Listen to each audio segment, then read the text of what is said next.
Dernière bataille dans l'affaire Benalla avant la trêve estivale. Il y a 2 gros rendez-vous aujourd'hui. Il y a l'audition de Christophe Castaner ce matin au Sénat devant la commission d'enquête.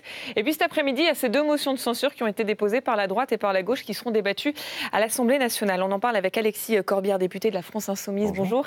Merci d'être avec nous ce matin. Le groupe de la France Insoumise a donc déposé cette motion de censure avec les communistes, avec les socialistes. Il n'y a aucune chance que ça passe. Quel est l'intérêt de cette motion ?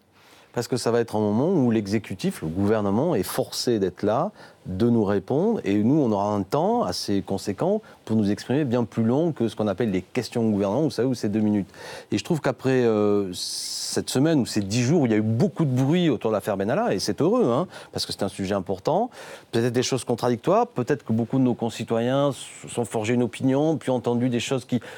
par moment, on peut se dire finalement quelle conclusion tirer. Moi, la vertu que je vois, et notamment Jean-Luc Mélenchon prendra la parole, il aura 15 minutes, un peu de dire la leçon politique que nous donnons à tout ça. La leçon politique que nous donnons, c'est qu'il faut en finir avec cette 5e République, ce que j'appelle cette monarchie présidentielle, où parce qu'on est proche du président, ou président lui-même, on peut faire des choses qui passent outre, notamment, normalement, la manière dont fonctionne la police.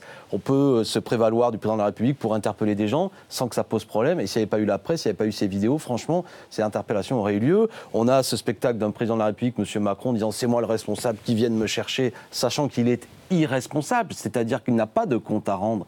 Tout ça, moi je trouve qu'il y a beaucoup de nos concitoyens ont vu quand même qu'il y a un problème dans la manière dont ça fonctionne. Et ils ont vu aussi qu'à travers les débats au Parlement, il y avait une forme de transparence. Et moi je suis frappé, j'étais en province, des gens ont regardé tout ça et se sont intéressés aux personnages, grâce à vous, aux chaînes d'infos. Donc vous voyez, il y a des institutions qui de fait évoluent, mais qui institutionnellement peut-être ne suivent pas. Nous on est pour une 6e République avec plus de pouvoir au Parlement, bien sûr retirer des pouvoirs au président de la République. Et bien sûr, après, il faudra aussi aller dans le détail quand même de cette affaire Benalla, dont on voit, à travers les différentes nouveautés, les mensonges accumulés, etc. Mais vous voyez, il y a quand même de quoi ramasser le propos, dire la leçon politique. Alors après, le résultat, il est peut-être écrit, mais ça permettra à tous les gens qui suivront de se dire, voilà une leçon politique claire qu'il faut en tirer. Passons à la 6e République. Ça fait près de 40 ans qu'on ne s'était pas retrouvé avec 2 motions de censure de droite et de gauche à l'Assemblée nationale. André Chassaigne, il y a quelques minutes, va voter la motion de droite. Vous aussi ? Oui. Depuis quand un parti de gauche vote une motion de droite ? Non mais attendez, contre ce gouvernement, pas de sectarisme politicien qui serait incompréhensible. Moi, je ne suis pas d'accord avec le gouvernement. L'idée, au point de départ de motion de censure, est une idée de Jean-Luc Mélenchon. Bon, il faut avoir 57 députés. La France Insoumise n'a pas encore 57 députés. À ce moment-là, les socialistes n'étaient pas convaincus, très bien. Et la droite, ou les Républicains, ont fait une motion de censure avec un texte assez, minimal, factuel, qui n'est pas invotable pour un homme comme moi qui suis pour la justice sociale, l'écologie, etc. Bon, pourquoi je ne le voterais pas, sachant qu'il ne s'agit pas d'annoncer un gouvernement, il s'agissait, si cette motion a été adoptée, seulement de destituer le gouvernement. Donc vous voyez, il ne faut pas non plus, au bout d'un moment... Donc il y a cette motion des Républicains qui a été déposée, puis par la suite on a réussi à en rédiger une, on vote les deux parce qu'elles veulent dire la même chose de toute façon.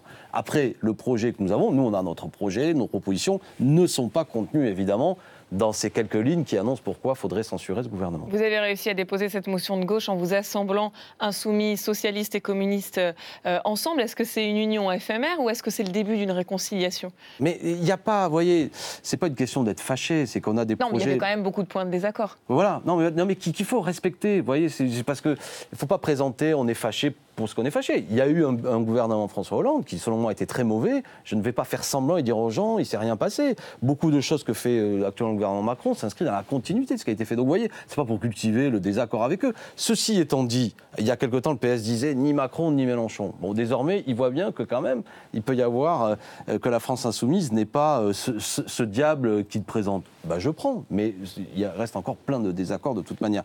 De toute façon... Et c'est le début d'un travail Non, on verra. Mais ce n'est pas le début d'une gauche plurielle, on en est loin. Puis, de toute manière, vous savez, pour ce qui est de la France insoumise, cette latéralisation droite-gauche, elle a pris un sérieux coup de mou, si je puis dire, pour beaucoup de gens. Ce n'est pas opérant. Moi, je suis un homme qui a des convictions, c'est très bien qui je suis, mais moi, je discute avec beaucoup de Français qui ne se disent pas nécessairement la gauche, mais qui ont envie, par contre, qu'il y ait plus de partage de richesses, qui en ont marre qu'on saccage la planète, qui aimeraient un système plus démocratique, et on peut travailler ensemble. Moi, j'essaie d'être représenter le peuple contre une oligarchie qui a pris le pouvoir dans ce pays. Et l'oligarchie, elle était souvent représentée par par le Parti socialiste. Vous avez qualifié Yaël Braun-Pivet, la présidente de la commission des lois à l'Assemblée, de Benalla de l'Assemblée nationale. Est-ce que vous maintenez ces propos aujourd'hui? Est-ce que vous les regrettez? Non, mais moi je voulais dire que c'était une expression, elle vaut ce qu'elle vaut, de dire qu'elle a joué un peu en cessant cette commission d'enquête parlementaire alors que le Sénat continue, elle a joué le rôle un peu de garde du corps du président.